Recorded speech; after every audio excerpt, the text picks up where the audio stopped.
오디세우스 엉덩이에 점이 있다. 크기는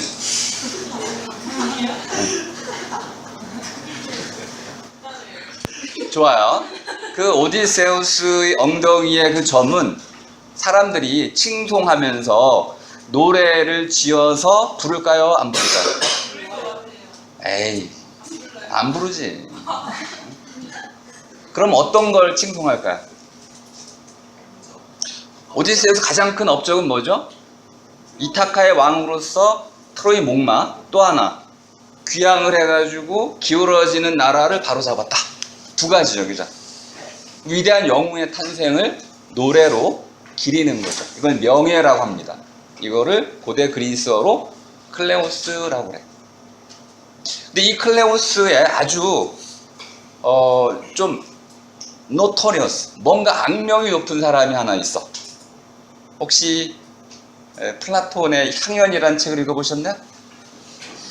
안 읽어봤습니다. 거기 보면은 그 알키비아데스라는 미소년이 하나 나와. 근데 소년의 정의가 지금 애매해. 보통은 12살부터 19살로 정의가 되고 있어요. 고대 그리스 사회에는.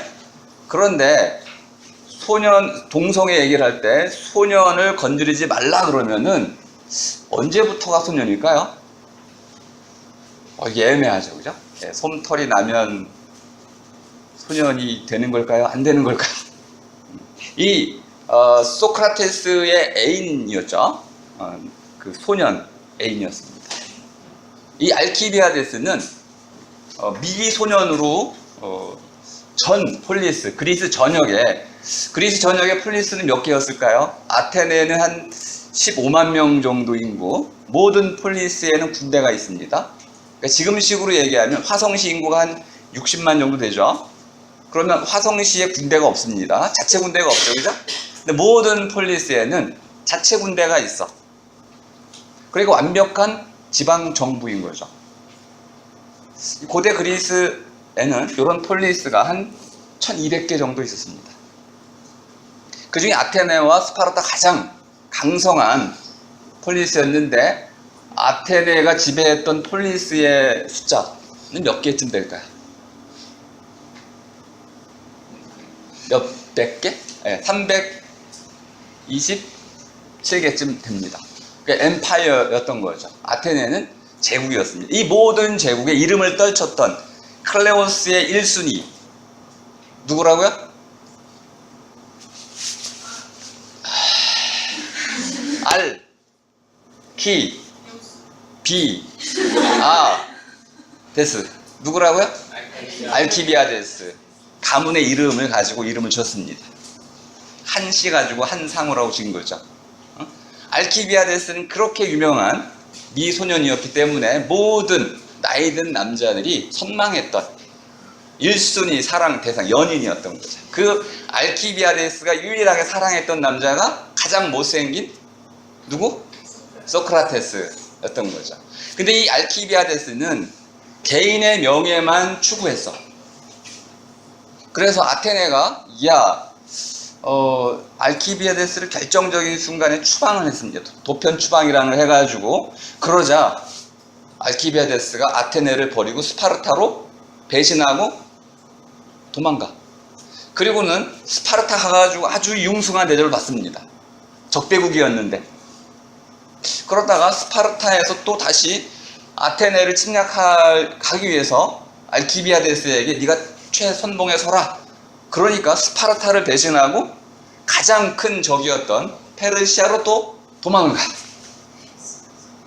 그 페르시아에서는 또 좋은 대접을 받다가, 그리고 다시 이제 아테네인들이 모두 펠로폰네소스 전쟁이 패하면서 아테네가 기울 때 이 알키비아데스만 돌아오면 우리가 다시 재활할 수 있다.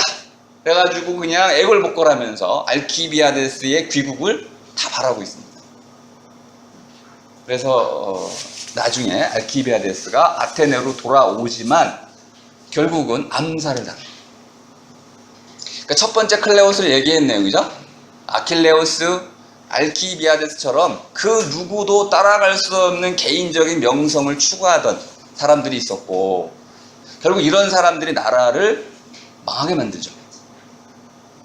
그래서 이제 플라톤, 아리스토텔레스는 클레오스의 방향을 좀 틀었습니다. 어떻게 틀었냐면 에로스, 여러분 에로스 아시죠? 누구? 사랑. 어떤 사랑? 사랑에도 종류가 많잖아요.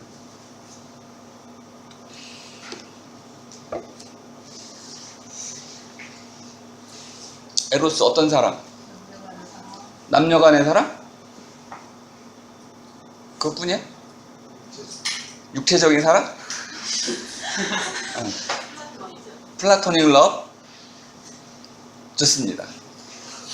그럼 다시 한번 하나 질문을 더 하고 설명을 할게요. 사랑이란 낱말의 뜻은 뭘까요?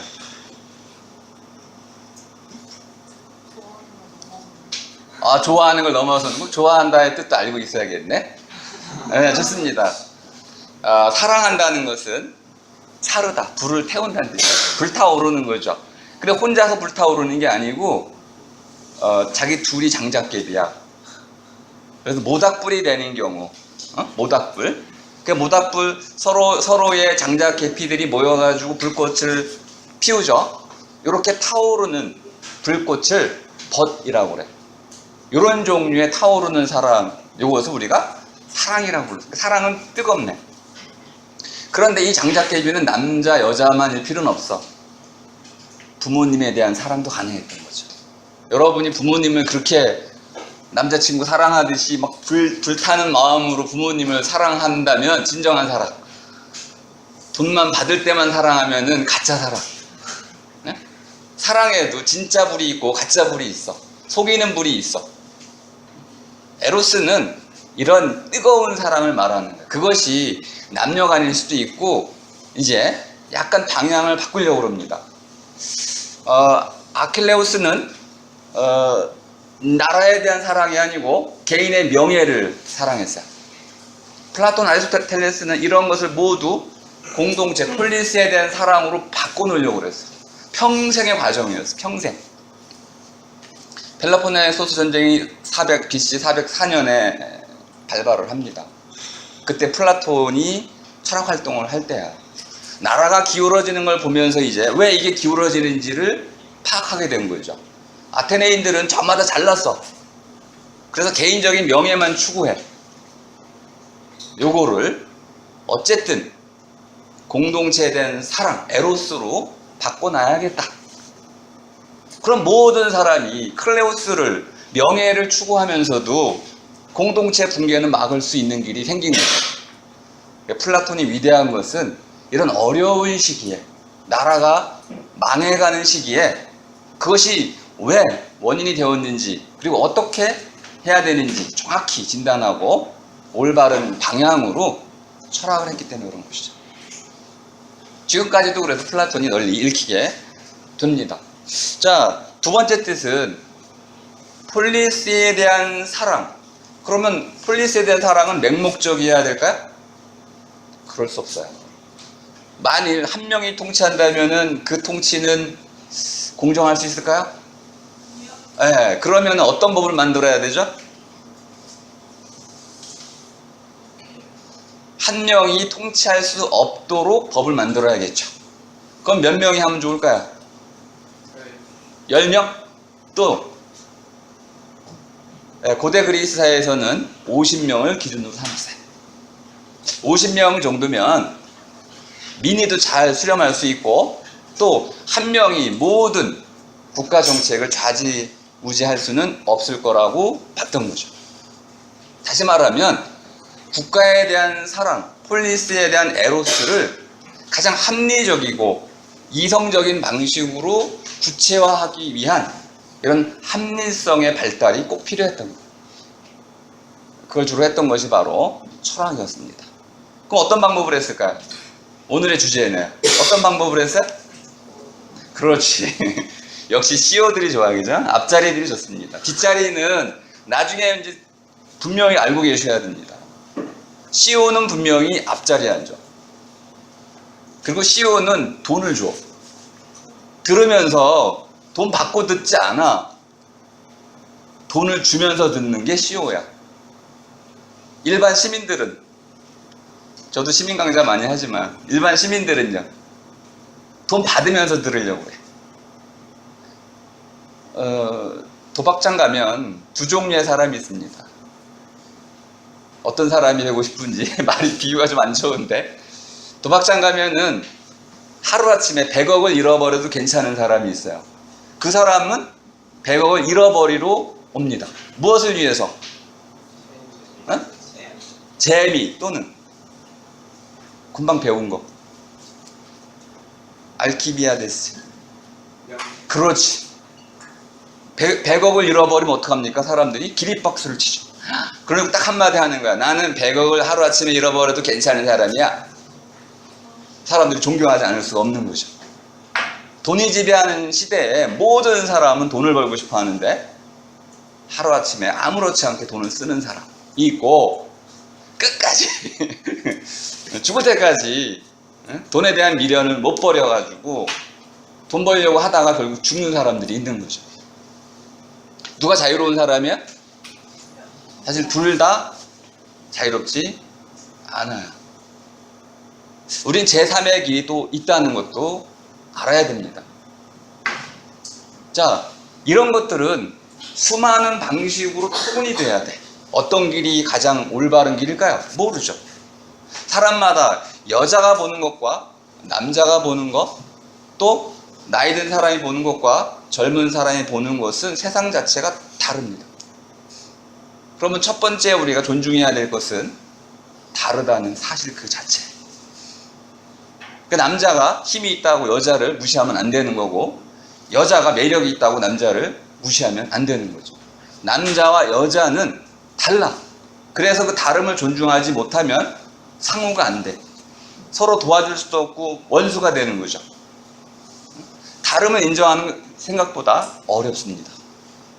왜? 우리는 내 눈으로밖에 세상을 볼 수 없기 때문에 그런 거죠. 그래서 고대 그리스인들이 만들어낸 가장 중요한 방식이 뭐라고요? 토론. 이제 다 설명이 됐네, 그죠? 기본적인 설명이 됐습니다. 토론이라는 것은 국가의 제도를 만들기 위해서 반드시 필요했던 그런 하나의 수단이었어요. 물론 또 오늘날에는 모든 컨퍼런스 또는 왜 우리 학술대회 하죠? 포럼도 하죠? 왜 해요? 의견을 모으기 위해서. 의견을 나누고 의견을 모으기 위해서. 심지어는 이젠 진리도 어떻게 결정이 됩니까? 합의의 방식으로. 많은 사람들이 동의하는 거, 반론을 받지 않고 있는 거, 검증이 된 것 등등 몇 가지의 기준을 충족하면 그것을 우리는 진리라고 인정하는 것이고, 그런 조건을 충족하는 게 여러 개 있으면 진리가 여러 개 있는 거예요. 그걸 다원주의라고 하네요. 쉽네요, 그죠? 예전에는 오직 공자님 말씀만이 진리였지만은, 부처님, 예수님 말씀만이 진리였지만은, 이제는 입 가진 사람 모두가 진리의 주체가 돼버렸어요. 그러니까 어떤 게 진리인지는 그때그때마다 합의해야 돼. 어떤 방법으로? 토론. 야, 정책을 만들 때에도, 진리를 우리가 파악할 때도, 공적인 모든 일에 대해서는 반드시 토론이라는 것을 거쳐갈 수밖에 없네요. 자, 그럼 이제 아까 내가 그 상호한테 질문했던 거 비슷한 방식으로 한번 질문하겠습니다. 토는 무슨 뜻일까요? 이제 근본적인 물음에 도달했습니다. 토라는 게 뭘까요? 토황소경문을 읽어보신 분 누가 썼죠? 시원. 좋습니다. 우리 역시 시원은 달라요. 여기 악사만. 자, 혹시 읽어봤어요? 지금 저 스마트폰 다 걷어가서 검색해 보라고 할 수는 없고, 검색을 해보세요. 토라는 말을 썼는데 어떤 의미로 썼을까요? 황소는 사람 이름입니다. 황소가 난을 일으켰어. 그렇죠. 토벌. 황소가 난을 일으켰는데, 난이라는 건 어지럽혔다는 거예요. 분수를 모르고, 황제가 있고 왕이 있는데 분수를 모르고 위로 올라올 경우 이걸 어지럽다고 그래. 그러면 이 황소를 토벌하는데, 그 토벌의 의미가 창가주가 토벌하는 거야? 뭘로? 말로, 글로. 그래서 벽에다 붙였죠, 그죠? 토, 황소, 경문. 글을 붙인 거야. 벽에다 글을 붙였어. 그래가지고 황소가 백기 들고 투항했다 이 말이야. 말의 힘, 글의 힘을 보여주고 있는 거죠. 말과 글로써 상대의 잘못된 점을 꼭 집어내. 너 이건 네 잘못이 잘못한 거야. 옳지 않아. 근데 잘못 지적하면 어떻게 돼? 너나 잘하세요. 순식간에 역전이 되죠. 그죠? 그러니까 지적질을 할 때는 항상 올바라야 돼. 올바를 뿐만 아니라 기분 나쁘게 하면 안 돼. 그럼 이미 지적할 수가 없게 돼. 엄마한테 용돈 타고 싶잖아요? 그럼 어떻게 올바른 방법을 써야지? 올바르지 않으면 한두 번은 넘어가도 그 뒤는 효과가 없어. 그러니까 올바른 방법을 당할 때 예에서 찾으면 돼. 예라는 거는 알맞춤이라는 뜻이야. 얼마나 우리가 친할까? 몇 만나지도 않았는데 너무 친한 척하면 얘가 아닌 거죠. 하지만 이미 만났는데 모른 척해도 얘가 아닌 거죠. 이 알맞춤, 알맞음, 딱 들어맞음, 이게 예야. 그러려면 가까움을 알아야지. 가까움의 정도, 남자 여자인지 정도의 이런 걸 알아야 돼. 인이라는 것은 사랑인데 뜨거운 사랑은 아니야. 인은 어떤 사랑일까요? 어진 사랑인데, 어진 사랑은 한번 자 손 한번 벌려보시죠. 이게 어진 사랑이야. 이게 무슨 뜻이에요? 이건 상징이고. 그래가지고 이게 뜻하는 바는 뭐예요? 자, 그럼 한 번 더 해볼까요? 자, 좀 모양은 이상할 수 있는데 상우 씨, 자 손을 한번 이렇게 해주시죠. 이건 뭐예요?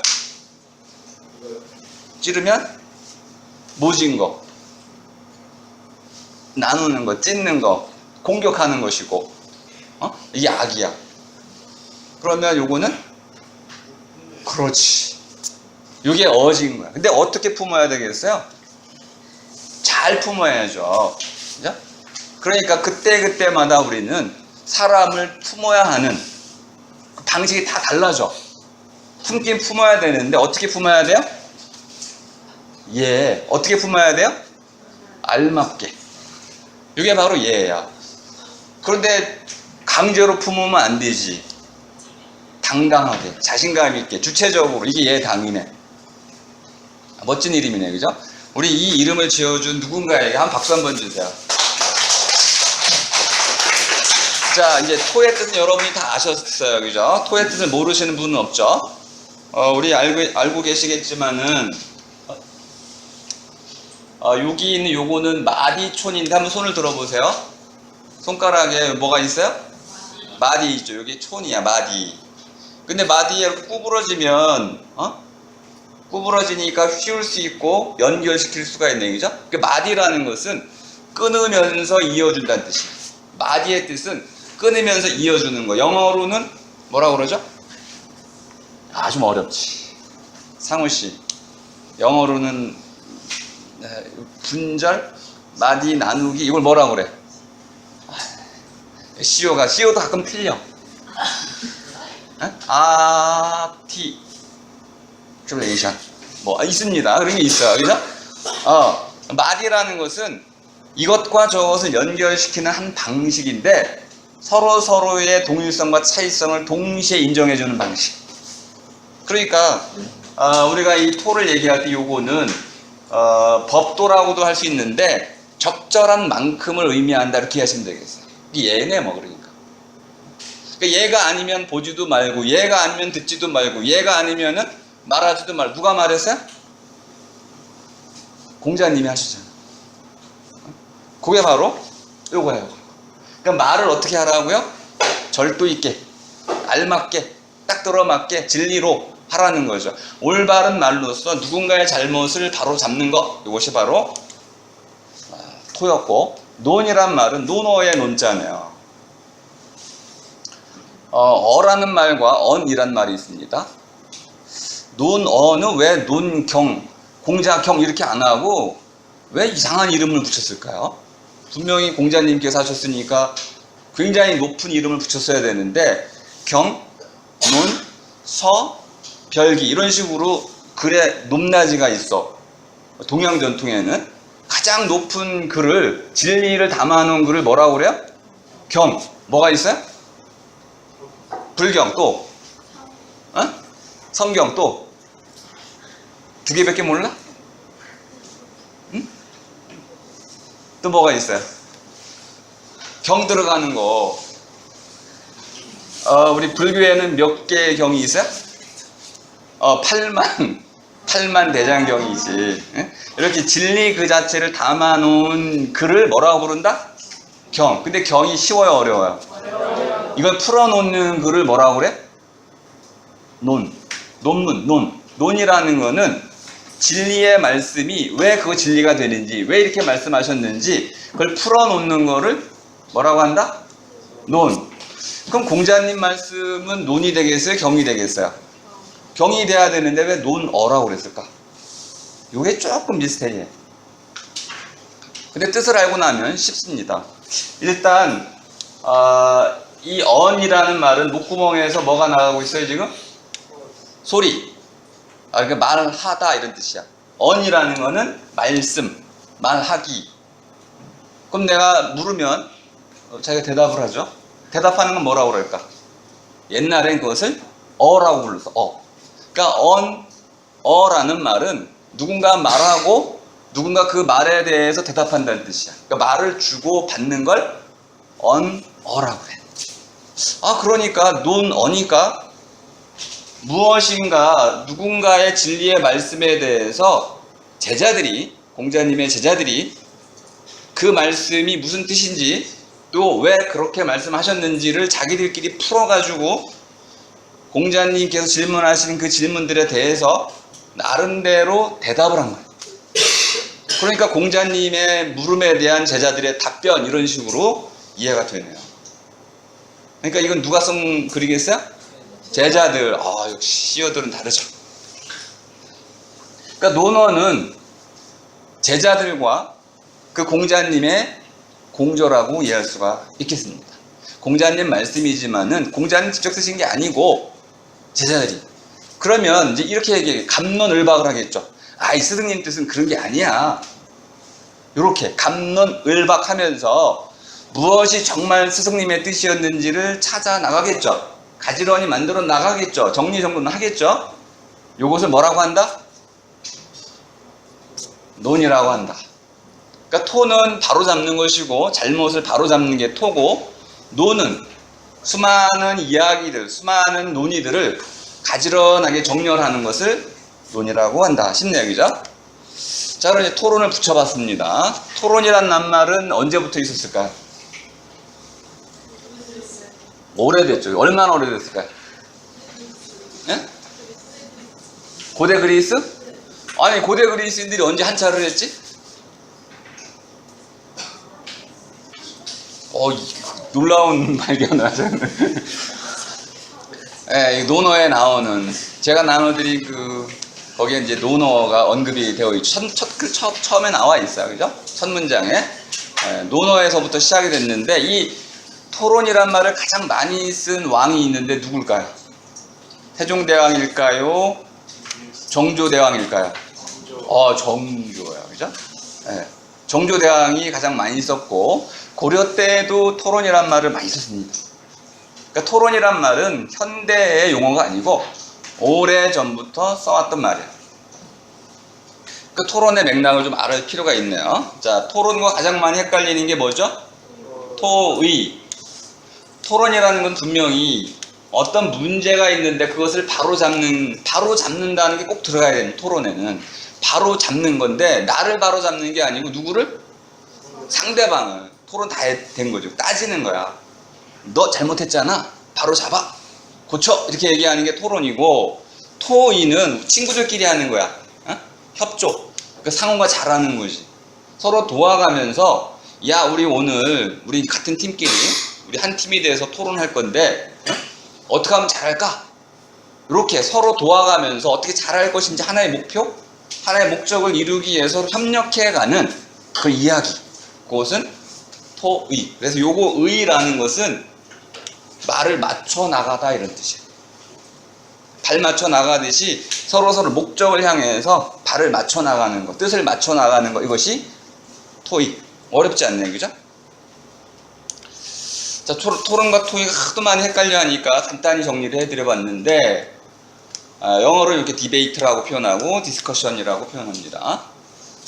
토론은 기본적으로는 경쟁 관계에서 일어나는 거예요. 토론은 조금만 있으면 이제 동영상이 많이 나올 겁니다. 아주 흥미로울 테니까 요 지금 수준의 글들을 잘 이해하고 있어야 돼. 토론은 누가 있어야 된다? 컴포넌트, 카운트판트. 상대방이 있을 때만 토론이 가능해요. 그래서 이렇게 물어봐야 돼. 저랑 토론하실래요? 아니요. 그럼 토론 못해. 강제로는 안 돼. 토론은 항상 상대방이 있는 거예요. 왜 이것이 중요한지 좀 이따 설명드릴 거고요. 토의는 이럴 필요가 없어. 자발적으로 일어나기 때문에. 자, 또 중요한 관계가 있습니다. 토론은 이해관계가 서로 충돌해. 이기는 쪽이 있고 지는 쪽이 있어. 그러니까 이건 사생결단이지. 토론장에서는 뭐 고함이 오고 갈 수 있습니다. 그러니까 토론에서 중요한 특징은 뭐냐면 이해관계가 서로 엇물려 있어. 엇갈려. 충돌해. 그러니까 뜨거워질 수밖에 없는 거죠. 이런 거를 주로 우리가 토론하게 됩니다. 또 중요한 건 뭐냐면 토론에서는 논리가 필요해요. 억지로 토론하면 안 되죠. 이길 수가 없어요. 논리라는 것은 아까 노는 보셨죠, 그죠? 가지런함이 있어야 되고 여러 가지 이론들이 있어야 돼. 논. 그리고 리라는 건 이치. 이치라는 거는 자, 지구가 왜 돌까요? 설명하실 수 있는. 봄, 여름, 가을, 겨울의 변화가 왜 생겨나죠? 인간의 뇌는 왜 커졌죠? 설명하실 수 있는 분? 한 분도 없어요? 이 왜라는 질문에 답하는 것이 바로 이치야. 왜 그러한지를 밝히는 것, 이것이 이치야. 깨닫는 거죠. 왜 그러한지를 깨닫는 것, 이걸 이성이라고 그래. 봄, 여름, 가을, 겨울이 왜 생겼어요? 그렇게 해도 설명할 수 있고 저렇게 해도 페르세포네 가지고 설명할 수도 있고, 그죠? 그리스 신화로 설명하기도 하고 과학적으로 설명할 수도 있고 수많은 이론들이 서로 있어. 경쟁하는 이론들이 있어. 그러니까 토론에는 뭐가 있어야 된다? 이론이 있어야 된다. 이치가 맞아 떨어져야 된다. 토론에는 이렇게 논리라는 것이 반드시 있어야 된다. 반면에 토의는 일단 브레인스토밍 같은 거다 이렇게 이해하시면 돼요. 생각 막 떠올려. 다양한 생각들을 찾아내는 것이 중요하다. 그러니까 친구들 사이에 토의할 때는 무엇을 먹어야 돼? 첫 번째? 음료수를 마셔야 돼. 음료수. 우리 미각을 자극을 하면 상상력이 높아집니다. 요 앞에 음료수가 있는 사람들은 훌륭한 거예요. 없는 사람들은 머리가 점점 쪼그라들지. 상상력이 부족해져. 나눠 먹어도 됩니다. 두 번째는 우리가 생각을 많이 할 때는 여러분 이제 프로젝트라는 거 혹시 해보셨어요? 그러면은 2시간 하면은 완전히 그냥 허기지죠. 반드시 앞에 뭐가 있어야 된다? 먹을 게 있어야 된다. 가장 중요한 게 있어야 돼. 뭐죠? 아니. 첫 번째는 마실 거, 두 번째는 먹을 거, 세 번째는 응? 사람이 있지 당연히. 사람들 사이에 뭐가 있어야 돼? 처음에 강조했던 거 제가 다름에 대한 철저한 인정. 야, 너 그거 말이라고 그래? 이러면 안 된다는 거야. 그렇구나. 자, 따라해보세요. 그렇구나. 시작. 너 어떻게 그런 생각을 다 했니? 이 서로 다름에 대한 인정이 없으면 뭐가 안 된다? 생각이 안 떠올라. 그러니까 엄마가 이렇게 얘기하는 순간 여러분 공부 못하는. 너 아직도 자고 있니? 그럼 애는 공부를 못해. 당연히. 응? 자, 생각은 가장 자유로울 때 많은 생각이 떠올라. 그러니까 누군가 나를 충분히 존중해주고 내가 자유로울 때 많은 생각이 떠오르는 거죠. 토의의 목적은 바로 다양한 생각들을 만들어내는 데 있기 때문에 이 세 가지 조건은 반드시 필요하고 등 돌리고 토의하면 안 돼. 얼굴을 마주보고 눈을 마주보면서 눈을 맞추면서 서로를 사랑해주면서 토의를 해야 된다. 그리고 마지막도 중요합니다. 자, 목적이 뭐냐면, 요거. 토론에는 반드시 뭐가 있다? 형식. 형식을 지키면, 형식을 지키지 않으면 어떻게 되나요? 네, 패하게 됩니다. 공식적인 모든 토론에는 가장 먼저 토론 형식이나 토론 규칙을 정해.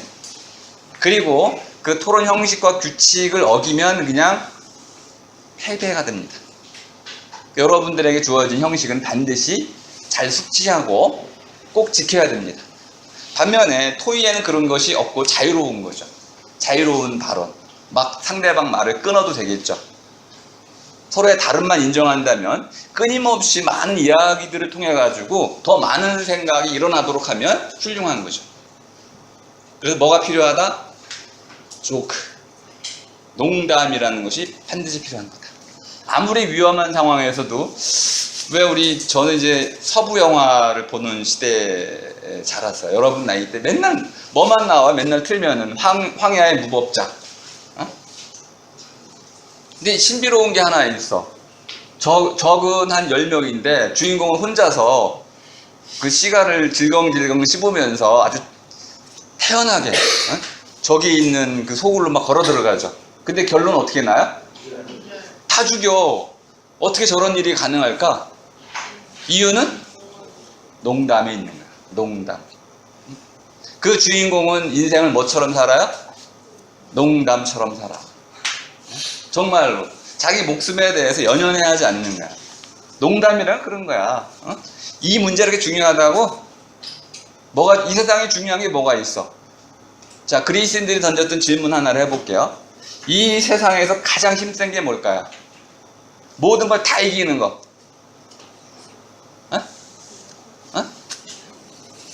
크게 얘기해봐. 생각? 아닙니다. 이기는 거니까 모든 걸 다 이기는 거. 야, 진짜 여기 서울대 갈 거야. 죄송합니다. 네, 시간이야. 시간이 모든 걸 다 이겨. 이게 농담이다 이 말이야. 농담이라는 건 초연함. 선사들이 갖고 있을 태도. 그죠? 이 세상 의미 있는 게 뭐가 있을까요? 일상의 실천이라는 예술가 그룹이 있습니다. 나중에 인터넷 쳐보시면 그들의 작품들을 볼 수가 있어요. 창자 같은 걸 막 만들어내서 말을 가지고 물어보니까 한 가지 대답을 해줬어. 자기가 이렇게 살아오다 보니까 지금 45인가 이렇게 됐는데 살아오다 보니까 한 가지 묘한 걸 발견했다는 거예요. 뭐냐 하면 정작 화를 내야 할 때는 한 번도 화를 낸 적이 없고 아주 사소한 것들에 대해서는 화를 냈더래. 얘가 뭘 화를 냈어요? 그랬더니 여러분 잘 아시죠? 냉면 다 먹었는데 밑에 뭐가 나왔어요? 머리카락이 나왔어요. 막 화를. 내가 주인이 됐을 때 아량을 베풀어야겠죠. 응? 내가 힘이 있을 때 힘을 나눠줘야겠죠. 거꾸로야. 그런데 이 힘을 가질 수가 없으니까 조그만 사소한 것에 대해서만 분노하는 자기 자신을 발견한 거죠. 그리고는 모든 게 다 초연해졌습니다. 나란 놈은 이런 놈이구나. 별 볼 일 없네. 그래가지고는 말이란 말은 전부 그냥 비비 꼬는 거야. 니네 말을 해봤자 다 헛소리야. 예술가들의 이런 직관 능력이 있는 거죠. 그죠? 이런 게 바로 농담이야. 아무리 거대한 문제라도 한 주먹 탁 쳐버려가지고 그거 이렇게 해결하면 돼. 이런 초연함, 이런 자세가 필요하다는 거죠. 자, 토론과 토의에 대해서는 이제 정확히 이해하셨을 테고, 그럼 이제 본격적으로 요까지 하고 이제 그 다음부터는 좀 즐겁게 넘어가게 됩니다. 원래 이론 교육이 먼저 필요한 거야. 이론도 모르고 토론하면은 그거는 맹목, 눈 먼 사람들, 먼 눈이야, 먼 눈이. 자, 이름 하나 붙이고 있어요. 먼 눈이, 먼 산, 먼 눈이, 눈이 멀었어. 이론을 모르고 하면은 왜 그렇게 해야 되는지도 모르고 막 하잖아. 자, 토론이라는 것은 몇 가지만 보겠습니다. 일단 이거 한번 같이 외쳐주세요. 토론은 따지기다. 네, 토론은 따지기다. 시작. 토론은 따지기다. 근데 그 앞에 뭘 붙여야 돼요? 서로 따지기. 네. 따진다는 거, 우리 여기 앞에 여학생들이 1학년이라고 그랬는데, 그죠? 머리가 길어. 그럼 머리를 두 갈래로 딸까, 세 갈래로 딸까? 이게 따지기야. 막 헝클어져 있는 거를, 그죠? 헝클어져 있는 것들을 가지런히 따가지고 묶어. 이거 따지기야. 따지는 게 어렵지 않아요.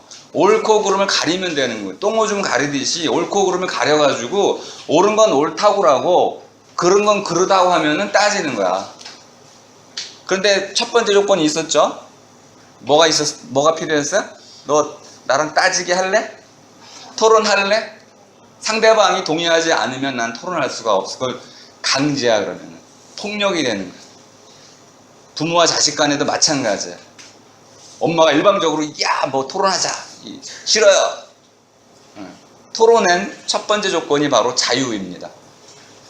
그런데 자유롭게 토론에 대해서 우리가 의사결정을 했으면 책임이 뒤따라 끝까지 잘잘못을 따져야 되는 거죠. 그리고 왜 잘못됐는지 또는 왜 옳은지 그른지에 대한 근거를 성실하게 밝히는 거. 그러니까 따지고 밝히는 것이 토론이다. 근데 그걸 말로 하니까 말로써 옳고 그름을 가리고 나누어서 그 근거들을 밝히는 거. 따지고 따져 밝히기, 이것이 바로 토론이라는 걸 알 수 있습니다. 제가 왜 대기업 가가지고 강연하는지 아시겠죠? 이렇게 쉬운 말을 우리가 너무 어렵게 써와가지고 도대체 토론하라고 그러면 뭐 해야 되는지 몰랐던 거죠. 컨버전스 하라고 그러면 사람들이 이해를 못했어. 근데 제가 한 2시간 강의하면 사람들은 저절로 컨버전스가 됩니다. 뜻을 알기 때문에 자유롭죠 뭐. 하지만 토론의 두 번째 목적이, 첫 번째는 요거고 두 번째는 뭐라고요? 자, 설의 뜻을 아시는 분 설명해 주세요 할 때 설의 뜻을 아시는 분 일단 상우한테로 가야지. 상우씨 설명이 뭔지 한번 설명해 보세요. 응? 야, 설이 어려워. 여기 말로써 이걸 뭐 하는 거 여기? 기쁘다. 말로써 기쁘게 해주는 거. 어떤 말을 들었을 때 가장 기쁘게 했어요?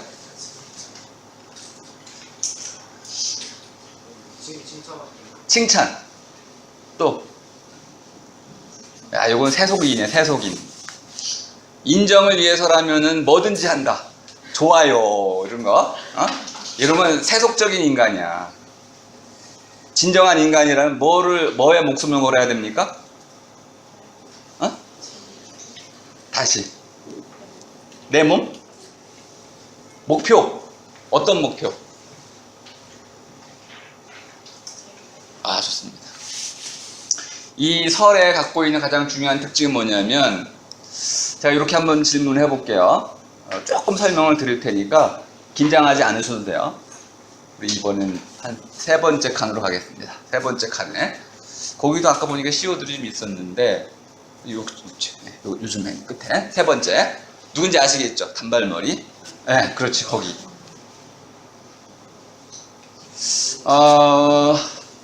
아프리카 동부 지역이 인류의 그 발생지라고 합니다. 오스트랄로 피테쿠스 한 BC 몇 년 전? 400만 년? 200만 년? 그 정도죠? 그런데 갑자기 그들이 이제 전 세계로 쭉 퍼져 나갔는데 사피엔스라는 책을 읽어보면 나옵니다. 유발 하라리라는 사람이 썼죠. 한국에도 왔었어요. 좀 말라깽이 같이 생겨가지고 볼품은 없는데 책은 좋아요. 네, 사피엔스, 생각하는 사람. 그런데 이 사피엔스들이 등장하기 전에 호모 에렉투스가 있었어요. 에렉투스는 두 발로 걷는다. 두 발로 걷는 사람. 그런데 아주 덩치가 큰 인류가 있었어. 내안 네안데르탈인. 네안데르탈이라는 동굴에서 왔다. 거기 발견돼가지고 덩치가 크고 그래가지고 결국 이 두 종이 지구상에 이제 혈투를 벌이게 돼. 사피엔스라는 호모 사피엔스 종하고 호모 네안데르탈인 이 두 종이 이제, 그런데 이상하게도 네안데르탈인들은 좀 평화적이었어. 덩치는 어마어마하게 큰데 굉장히 온순하고 평화적이었고, 사피엔스들이 잘했던 게 뭘까요? 폭주, 뒷담화 까기, 모여살이 하면서 뭐 할까? 맨날 안아주고 이렇게 보듬어 주기만 할까? 아니면은 뒷담화를 깔까? 뒷담화가 더 발달해. 모여살이를 하면서 사회를 이루면서 사람들이 서로에 대한 감정이라든지 관계에 대한 수많은 이야기들을 주고받으면서 결국 뭐가 발달하게 돼 있어? 뒷담화하려면 뭐가 발달해야 돼? 뇌. 그런데 뇌가 실질적으로 폭발적으로 커지는 계기가 있었는데 그게 뭘까요? 불은 왜 뇌를 키웠죠? 도구를 만들고. 그런다고 뇌가 커지나? 활용도가 높아지면 뇌가 커지나? 좋습니다. 그럼 도구는 어떻게 만들어 쓰게 됐어요? 불은 뭐 우리 산불 나면은 원숭이도 산불 보잖아. 근데 왜 뇌가 안 커져? 이거 엄지손가락이죠? 엄지손가락으로 쥘 수 있는 요거 때문에 뇌가 커졌다. 첫 번째 이론. 두 번째 이론은 불 가지고 뭐를 했어요? 익혀먹었어. 누구? 익혀먹는데 왜 뇌가 커져? 영양 공급이 잘한다. 그리고 뇌가 많이 커지려면 뭘 많이 해야 돼? 생각하려면 뭐가 있어야 돼? 좋아. 단백질 좋아. 단백질이 있어야 또 뭐가 있어야 돼? 생각할 때 가장 필요한 거. 시간이잖아. 그 시간 어떻게 만들어내? 예를 들어서 불로 익혀 먹기 전에는 하루에 몇 시간 동안 먹고 있어야 돼요? 코알라는 얼마나 먹고 있어? 하루 종일 깨어있을 때 먹잖아. 인간은 하루에 1시간? 우린 지금 새끼를 먹으니까 1시간씩 먹으면은 3시간 먹네? 그 정도 안 돼, 그지? 하루에 1시간 정도. 그러면은 나머지 시간, 4시간, 5시간 동안 이렇게 막 먹기 힘든 음식들을 깨물어 먹느라고 턱은 이렇게 나와야 되고 말하기도 힘들고. 그러니까 먹는 시간이 많으니까 결국 뭐 할 시간이 없어요? 생각할 시간이 없고, 생각할 시간이 없으니까 뇌가 커질 필요가 없었어.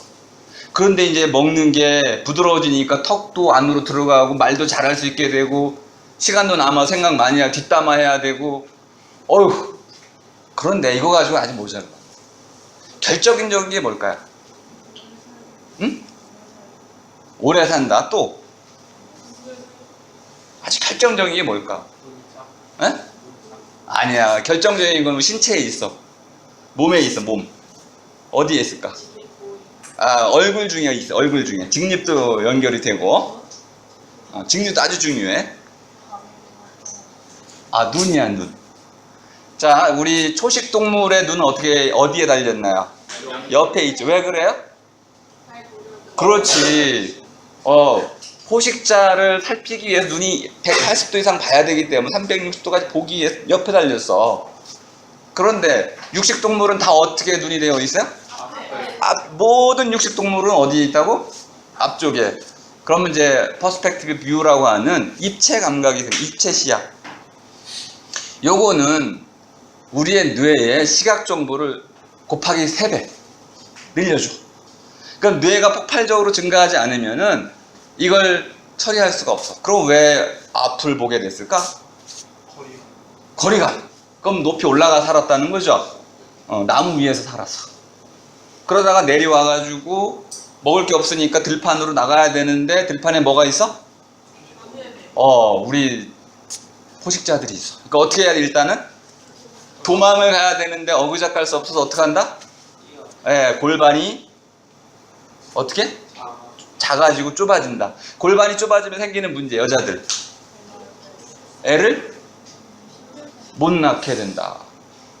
사산하게 되고, 그러다 보니까 결국은 미숙아들만 살아남아. 응? 그럼 미숙아는 어떻게 해야 돼? 여러분 몇 살까지 엄마가 보살펴 줬어요? 아니, 이거는 뭐 그냥 4년, 5년 동안 계속 끌어안고 다녀야 되잖아. 그럼 여자 혼자 아이를 키울 수 있어요? 안 돼. 누가 필요해? 남자가 아니고 이제는 아빠가 필요한 거죠. 가족의 탄생. 그럼 뒷담화 까지 않고도 서로 자유로운 분위기 안에서 지식이 전수되는 과정이 생기네. 이게 바로 뇌가 커진 중요한 이유들이야. 요렇게 왜라는 물음에 대해서 대답할 수 있는 능력을 이성이라고 하고, 깨닫는 힘, 이걸 이치라고 한다. 쉽네, 그죠? 요런 걸 밝혀주는 거예요. 그냥 무조건 뭐 뇌가 커졌다니까요, 이게 아니고, 뇌가 왜 커졌는지를 상대방이 아하 그렇구나 말로써, 아하 그렇구나 깨닫는 기쁨, 이게 바로 뭐라고요? 명이라는 걸 이제 직접 보여주는 거야. 말로 깨닫게 해준 다음에 일로 와봐, 우리 집에 이런 거 있지? 보여주는 거. 이건 명이지. 득이라는 건 뭐냐면 설명을 해가지고 상대방의 마음을 얻는 게 득이야. 그러니까 뇌물로 하면은 설득이 아닌 거지. 말로써 왜 그러한지, 왜 이렇게 해야 되는지를 깨닫고 상대방의 마음을 얻으면 그것이 설득이 된다. 그러니까 토론은 결국 무슨 싸움이 되겠습니까? 설득의 싸움이 되는 거네. 이해가 됐죠? 네, 넘어가겠습니다.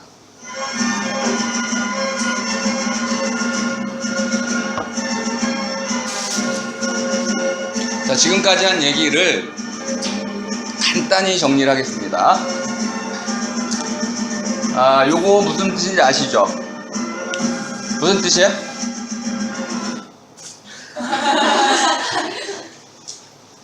이슈, 뭐가 있어요?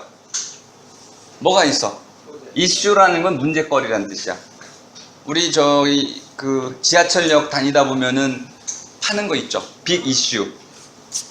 큰 문제거리. 그죠? 여러분이 그 이슈 한 권을 사면은 5,000원쯤 하나요? 그죠? 그러면은 판매하시는 분이 얼마를 가져가요? 절반을 가져가요. 근데 거기에 기고하는 사람들은 모두 무료로 기고해. 편집장들도 전부 무료로 해. 이게 사회적 기업이라는 거야. 그래가지고 그 좋은 잡지가 5,000원이라는 놀라운 가격에 팔릴 뿐만 아니라 그걸 파는 사람들이 자신의 생계를 유지할 수 있는 그 노동의 개념을 갖고 있어요. 기업이야, 기업. 그러니까 이슈라는 건 그래서 이 세상의 모든 문제거리를 뜻하는데, 중요한 건 토론하려면은 기본적으로 동의를 해야 되잖아요. 그죠? 토론은 반드시 동의가 필요했으니까 우리 모두의 문제야지. 나만 중요한 문제는 토론이 안 되고 우리 모두에게 중요한 문제가 되는 것, 그것만이 토론의 대상이 된다. 요건 이제 그냥 넘어가겠습니다. 핵심을 얘기하자면은, 너무 시끄럽네. 뒤에 설명을 다시 붙였으니까 요 틀을 잘 보시고, 핵심은 이슈였습니다. 이슈. 뭐가 이슈? 사회적으로 문제가 이슈. 한번 물어볼까요? 어떤 문제가 있나요? 어떤 문제가 있어요, 여러분? 여자 문제? 남자 문제? 돈 문제? 또? 공부 문제? 또? 환경 문제 혹시 문제 있는 분? 환경 문제다? 환경 문제 없어, 그죠? 있어요? 통일 문제? 없네. 토론할 수가 없어, 그죠? 여러분이 혹시 봤어요? 팩트 체크라는 책을 보셨어요? 네. 거기 어떤 문제가 나와요? 여러분 거기에 대해서 지금 여러분 자신의 문제로 동의하셔서 토론할 수 있어요? 동의는 되는데 내 문제는 아닌 것 같지? 가습기 살균제에 대해서 문제가 있는 분? 없어요? 토론할 수가 없네, 그죠? 이렇게 사회적으로 공론화된 문제에 대해서 내가 참여할 때 비로소 토론이라는 것이 시작이 된다. 자, 그럼 이제 중요한 내용으로 또 넘어가겠습니다.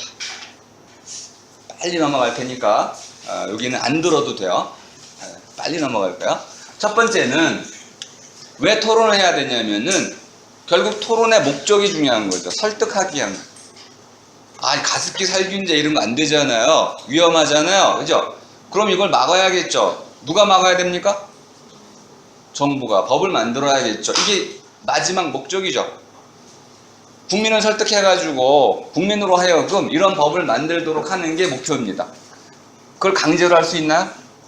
없어요. 그러니까 설득하는 과정을 토론을 통해서 하는 것이다. 그리고 뭐 이건 이제 여러분 나중에 꼭 거쳐야 되는 과정이죠. 취업. 여러분이 대학 입시를 하다 보면 세 가지 길이 있죠. 하나는 교과가 있고 1등급, 2등급까지는 교과로 가게 되겠죠.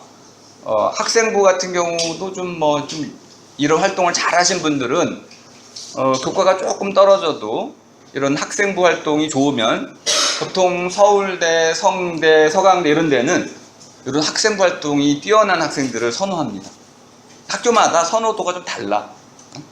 특히 서울대가 이제 학생부 이쪽을 굉장히 높이 평가하기 시작했습니다. 자, 이런 면접에 반드시 토론이 필요해. 단순히 자소서만 가지고는 안 되고 면접을 봐야 됩니다. 면접이 탐침 면접이라고 그래요, 요즘은. 탐침이라는 건요, 예를 들어서 면접관이 5명이 앉아있다. 첫 번째 면접관이 이러는 거야. 너 토론대에 참여했었어? 네. 뭘로 토론했어? 팩트체크라는 걸로 했는데요. 그래? 거기 누가 썼어? 누가 썼냐면요, JTBC인가? 그럼 두 번째 분이 JTBC 방송 내용을 가지고 토론했었어? 혹시 그 중에 어떤 걸 토론했어? 어떤 거요? 가습기 살균제 했었나? 근데 세 번째 분이 또 물어, 그거를. 가습기 살균제에 대해서. 그래, 찬반 입장이 어떻게 갈렸어? 찬반이요? 자기는 뭐 했니? 저는 찬성했는데. 또 찬성을 했어? 뭐에 찬성을 했어? 그럼 마지막 분 또 물어. 이게 탐침이야. 실제로 그 활동을 정말 충실하게 했는지. 이게 15분. 그 다음에 이제 또 하나의 질문을 해서 15분. 짧게는 15분, 길게는 30분 동안 면접이 이루어집니다. 예전처럼 밥 잘 먹었어? 이런 거 안 묻는다.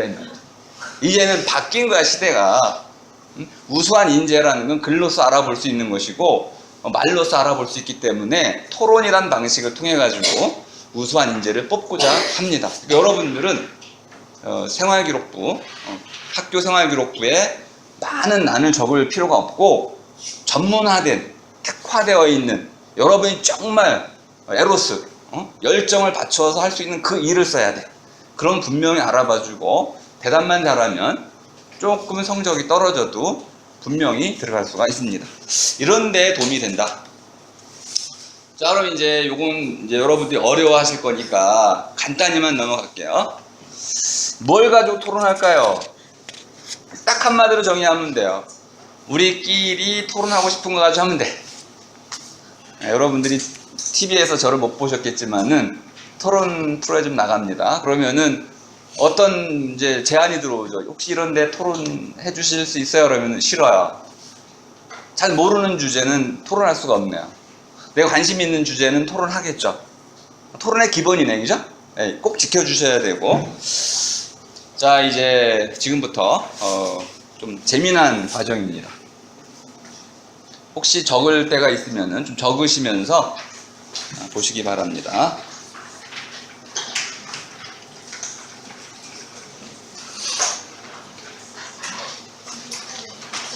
자, 에린 브로코비치라는 영화를 보신 분 있죠?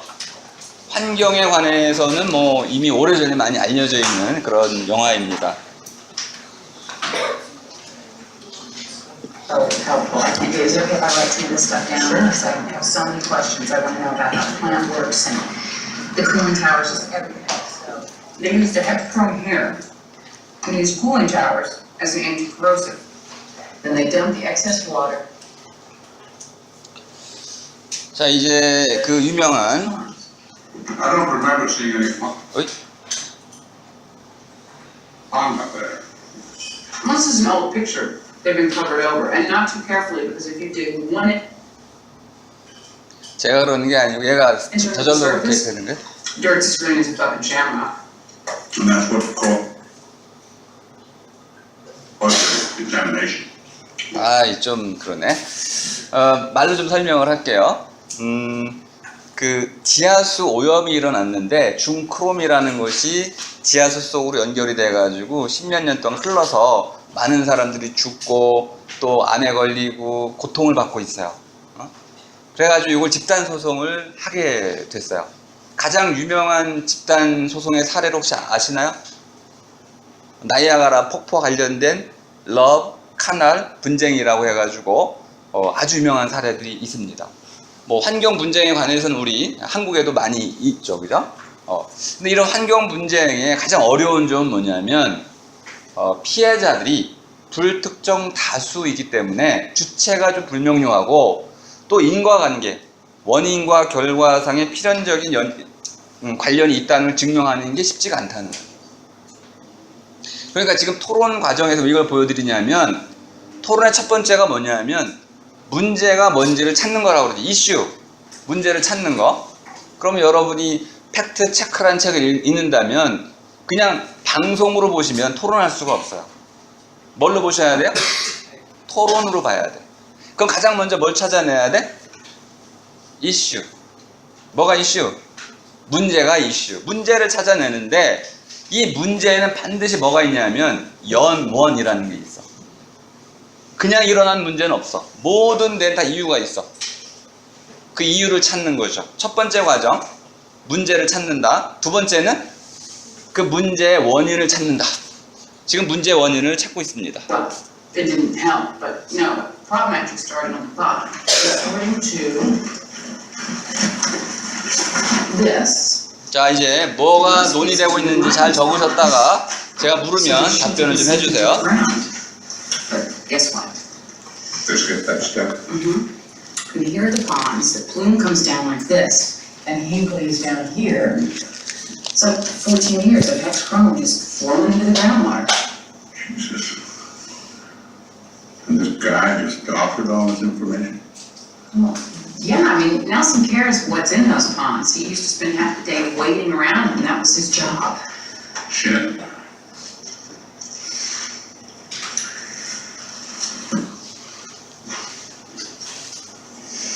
What's the matter? I don't know if we can pull this off. I mean, this is a monster case. We're up to 411 plaintiffs, taken 162 declarations, probably hundreds more out there moved away. We're gonna have to find them. It's taking time. Manpower, money's going out, nothing's coming in. I'm gonna have to take a second mortgage on the house. So, I have to tell you, I've been making inquiries with other firms, bigger firms, to share some of the cost. They all said no, said you don't have it. That's bullshit. We got PG&E by the balls. PG&E won't play by the ball. The government's gonna get rich unless we can pin us on PG&E corporate in San Francisco. What do you mean? PG&E corporate is claiming they had no way of knowing what was going on in Hinkley. Oh, they knew. They had to know. Who showed the document that proved it? And they didn't know, and if they didn't know, we can't hit them with punitive damages. And the punitive damages, we're talking about a sum of money that can actually have some effect on these people's lives. So what do we do now? Let's assume they're up. 자, 한번 묻겠습니다. 문제가 뭐였죠? 어?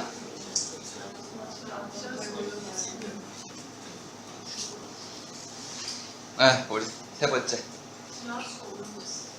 지하수 오염이 문제였죠, 그죠? 네. 뭘로 오염이 됐어요? 중크롬 때문에 오염이 됐습니다. 근데 문제는 뭐 보다 복합적인 문제는 뭐였어요? 근데 뭐가 없었어? 증거가 없어. 증거가 없으면? 입증할 수가 없어. 입증 근거, 그죠? 입증 책임이 누구한테 있어요? 피해자한테 있네. 그래서 피해자가 바로 입증 책임을 갖고 있어. 그러니까 이 문제의 핵심은 그 관계를, 피해 관계를 입증할 수 있느냐 없느냐에 달려있네. 쉽죠, 그죠? 그러면 이 문제를 어떻게 해결해야 될까요? 첫 번째는 뭐 얘기 나왔어요? 두 번째가 두 가지를 얘기해. 첫 번째는 증인을 데려와라. 두 번째는 서류를 가져와라. 그죠? 그러면 이길 수 있다는 거겠죠? 목표가 분명하네요. 입증 책임만 다하면 우리가 이긴다. 자, 그러면은 이제 입증이 되고 여러 가지 이제 상대방이 토론에 응했어요. 재판에 붙었어. 재판이 시작이 되면 두 번째로 해야 할 일이 있어. 여러분이 토론 과정 속에서 이제 우리 이걸로 이거 가지고 토론할 겁니다. 토론 내용에 대해서 우리가 이제 합의를 했어. 중크롬이 과연 사람들에게 어떤 피해를 일으켰는데 그것이 PG&A에서 이렇게 흘러나왔는지 아닌지를 입증하는 것, 입증이 됐어요. 그 다음에 뭐가 쟁점이 될지 한번 보겠습니다. 흐름을 잘 따라오셔야 돼요.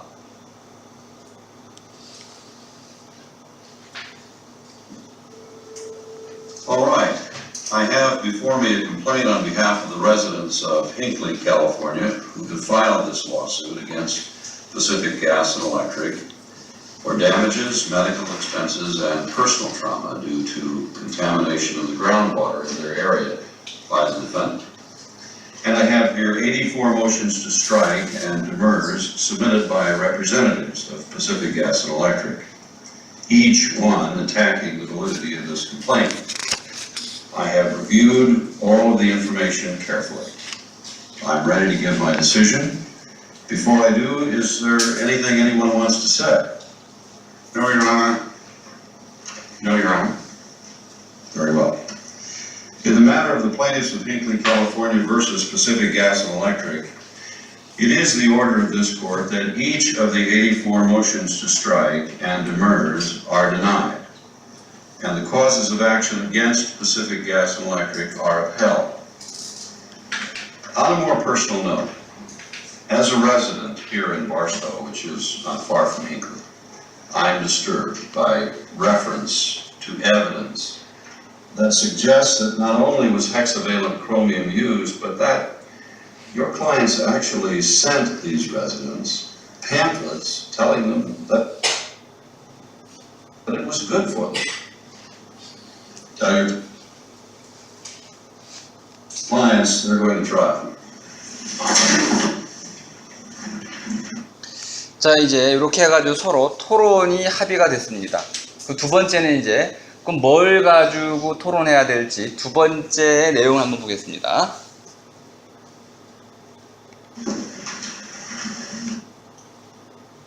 조금 시간이 모자랄 듯해서 The conference room.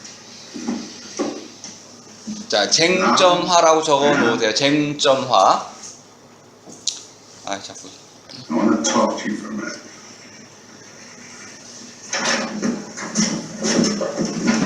Councilman? Chris? Counselors?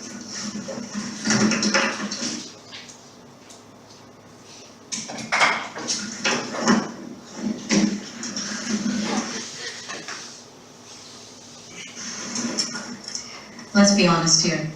$20 million is more money than these people have ever dreamed of. Oh, see, now that pisses me off. First of all, since the demur, we have more than 400 plaintiffs, and let's be honest, we all know there are more out there. They may not be the most sophisticated people, but they do know how to divide, and $20 million isn't shit when you split it between them. Mary? Second of all, these people don't dream about being rich. They dream about being able to watch their kids swim in a pool without worrying that they'll have to have a hysterectomy at the age of 20, like Rosa Diaz, a client of ours, or have their spine deteriorate like Stan Bloom, another client of ours. So before you come back here with another lame-ass offer, I want you to think real hard about what your spine is worth, Mr. Walker. Or what you might expect someone to pay you for your uterus, Miss Sanchez.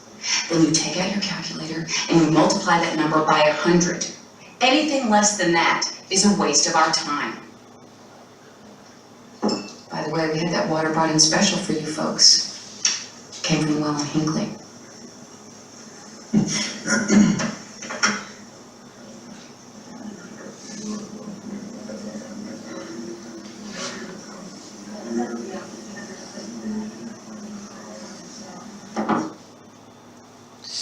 자, 이제 두 번째 쟁점이 뭐였죠? 보상 액수. 기준이 뭐예요, 그런데? 보상 기준이 뭐예요? 정말 어렵네. 뭘 가지고 지금 보상을 요구하고 있어요? 척추값. 얼마면, 우리 정의란 무엇인가? 마이크 샌델의 그 유명한 책에 이상한 예가 하나 나오죠. 자, 지렁이 30cm짜리가 있습니다. 얼마 주면 먹을래요? 날 걸로. 1000,000원. 아이, 잘 생각해봐. 어? 1000,000원이면 먹을 수 있다. 좋습니다. 한 명 나왔고. 자, 1억. 한 명 또 나왔어요. 10억. 10억이면. 자, 이게 바로 계산법이야. 자, 척추값은 얼마 하시겠어요? 한 10억 정도 하면 척추 분재르겠어? 평생 나는 하반신 불구로 살아도 좋다. 10억만 다오. 지금 뭘 가지고 계산하고 싶어요? 인생을 가지고 계산을 새로 해와라. 곱하기 100을 해오라는 거죠. 이게 쟁점이야. 이해가 되셨죠? 근데 여기에 뭐가 없어요? 합의된 기준이 없어서 결국 둘이 합의를 새로 해야 돼. 그러니까 토론이 그런 거예요. 그죠? 아직 합의할 기준이 없어. 그렇기 때문에 토론하는 거야. 그러면 이 토론을 할 때는 뭐가 필요합니까? 상대방 기준을 철저히 인정하고 그것이 옳은지 그른지를 따져봐야겠죠. 에린 브로코비치가 선택한 방식은 양심에 호소하는 거였습니다. 네 척추값 그거밖에 안 되니? 이렇게 물어본 거죠. 개인의 양심, 사회적 양심에 호소함으로써 보상 액수를 늘린 거죠. 자, 그럼 세 번째. 이제 이겼어. 승리를 했는데 문제가 되는 게 하나 있습니다.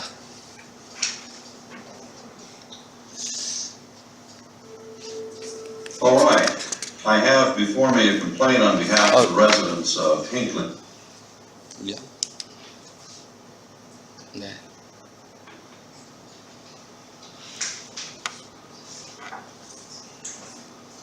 조금 요까지만 보고 잠깐 쉬겠습니다. 그럼 이제 토론의 핵심 내용은 다 설명이 되는 겁니다. Binding arbitration isn't all that different from a trial. It's overseen by a judge. Evidence is presented in much the same way. And then a jury decides. Oh, no, sorry, I forgot to mention that there's no jury in binding arbitration. No jury on here. Well, what option do we have if we don't like the result, huh? Well, you have none. The judge's decision is final. No, but we don't anticipate that being a problem. As I already told you, it's definitely between $50 and $400 million. Well, wait, there's a big difference there. I wouldn't like to speculate at this point. Well, how does it get divided? Now, who guessed what?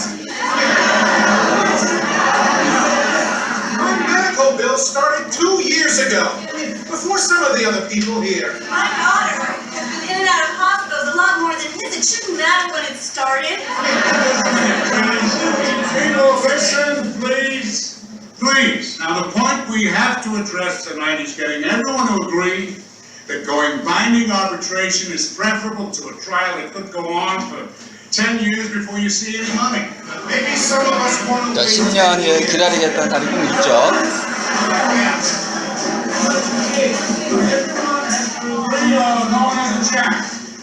Those of you about to leave, I'd like you to keep this date in mind. 1978.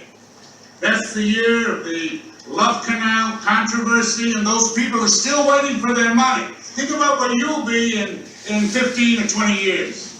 Huh?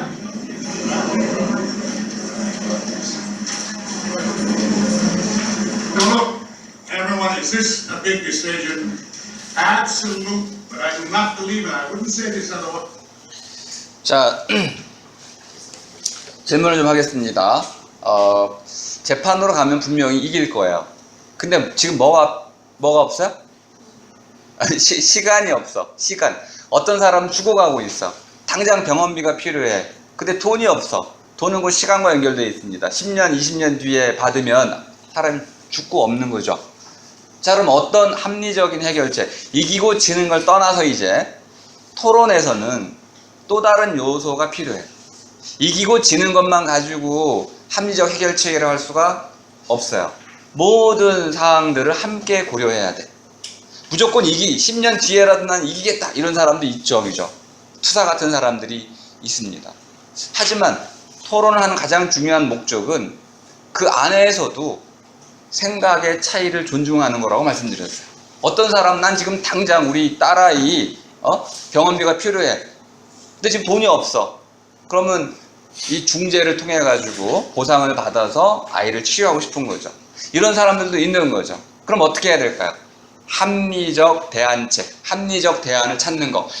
항상 합리성에 대해서 우리가 그걸 증명해야 되는 거죠. 합리성을 증명하라. 근거를 제시하라와 합리성을 증명하라는 것은 다른 겁니다. 그럼 요 방금 보신 비디오 클립에서 합리성은 어떻게 증명이 됐어요?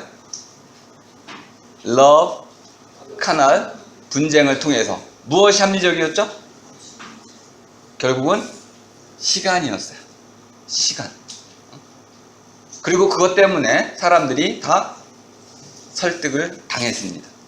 결국 시간을 이길 사람은 아무도 없기 때문에 그 시간 앞에서 우리는 양보를 해야 되는 거죠. 현실적인 대안을 택했던 겁니다. 이렇게 합리적 대안이라는 것은 현실과 접목되어 있어서 우리가 항상 증명이 필요로 한 겁니다. 자, 우리 시간이 많이 가가지고 5분만 쉬겠습니다. 네. 두 번째 비디오 클립은 더 재미있으니까 5분만 쉬고 다시 시작하겠습니다.